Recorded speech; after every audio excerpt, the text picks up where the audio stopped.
Hello बच्चों, तो आओ प्रश्न को देखते हैं। पिता की आयु पुत्र की आयु की 3 गुनी है। 5 वर्ष बाद पिता की आयु पुत्र की आयु की 2.5 गुनी रह जाएगी। पिता तथा पुत्र की वर्तमान आयु क्या है, यह हमें ज्ञात करना है। तो दिए गए प्रश्न की मुख्य अवधारणा की बात करें तो बच्चों यहाँ पर हम देखेंगे 2 चर वाले रैखिक समीकरण को हल कैसे करेंगे। तो बच्चों देखो, यहाँ पर हम प्रतिस्थापन विधि का प्रयोग करेंगे, ठीक है। तो इस मुख्य अवधारणा की सहायता से बच्चों हम दिए गए प्रश्न को हल करते हैं। तो प्रश्न में बच्चों हमें दिया गया है इस प्रकार। तो मान लेते हैं पिता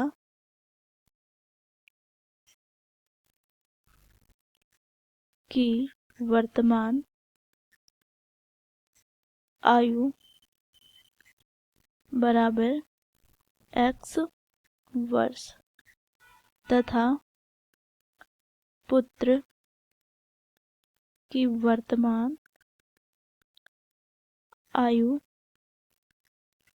बराबर y वर्ष। अब बच्चों देखो, यहाँ पर प्रश्न में क्या कहा जा रहा है। तो यहाँ पर हम लिखेंगे प्रश्नानुसार पिता की आयु पुत्र की आयु की 3 गुनी है। तो बच्चों देखो, पिता की आयु क्या है x, तो यहाँ पर x बराबर क्या हो जाएगा, तो 3 गुना यहाँ पर y। तो देखो यहाँ पर पुत्र की आयु की 3 गुनी है पिता की आयु, तो इसे हम समीकरण 1 दे दिए। साथ ही बच्चों यहाँ पर क्या बोला जा रहा है, देखो 5 वर्ष बाद। तो हम यहाँ पर लिखेंगे 5 वर्ष बाद। अब क्या कहा जा रहा है, तो पिता की आयु, तो पिता की आयु 5 वर्ष बाद क्या हो जाएगा, x प्लस वाई। अब पुत्र की आयु क्या हो जाएगा, तो y प्लस 5। तो पिता की आयु पुत्र की आयु की 2.5 गुनी रह जाएगी। अर्थात यहाँ से हम कह सकते हैं, देखो पिता की आयु x प्लस 5 बराबर हो जाएगा पुत्र की आयु अर्थात y प्लस 5 की 2.5 गुनी, अर्थात 2.5 को हम क्या लिख सकते हैं, 5/2। अब बच्चों देखो, इस समीकरण को हम हल करते हैं। तो तिर्यक गुना करेंगे तो 5 को 2 से गुना करेंगे तो 10 प्लस 2 गुनी x बराबर 5y प्लस 5×5=25। तो यहाँ से हमें प्राप्त हो गया 2 गुनी x माइनस 5y बराबर 25 माइनस 10। तो यहाँ से हमें प्राप्त क्या हो गया, तो देखो 2x माइनस 5y बराबर 15। इसे समीकरण 2 दे दिए। अब बच्चों देखो, समीकरण 1 से x को समीकरण 2 में प्रतिस्थापित या प्रतिस्थापन करने पर,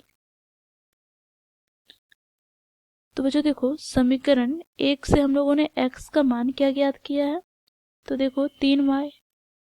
तो यह मान हम कहाँ रखेंगे, समीकरण 2 में।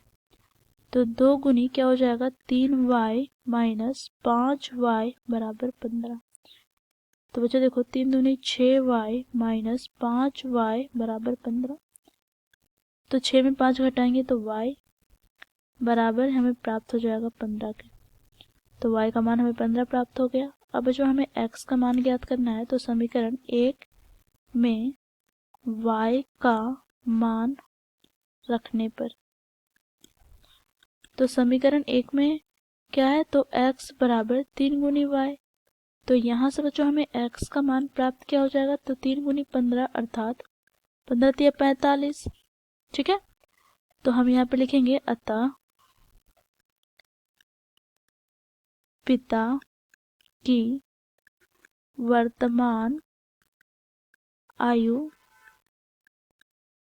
क्या हम लोगों ने माना है, तो x वर्ष तो x हम लोगों ने ज्ञात किया है 45, तो 45 वर्ष हो जाएगा। तथा पुत्र की वर्तमान आयु हम लोगों ने क्या ज्ञात किया है, तो y का मान हम लोगों ने ज्ञात किया है 15, तो 15 वर्ष। तो इस प्रकार बच्चों हम लोग मुख्य अवधारणा की सहायता से दिए गए प्रश्न को हल करते हैं। आशा करती हूँ आप लोगों को यह प्रश्न समझ में आया होगा। धन्यवाद।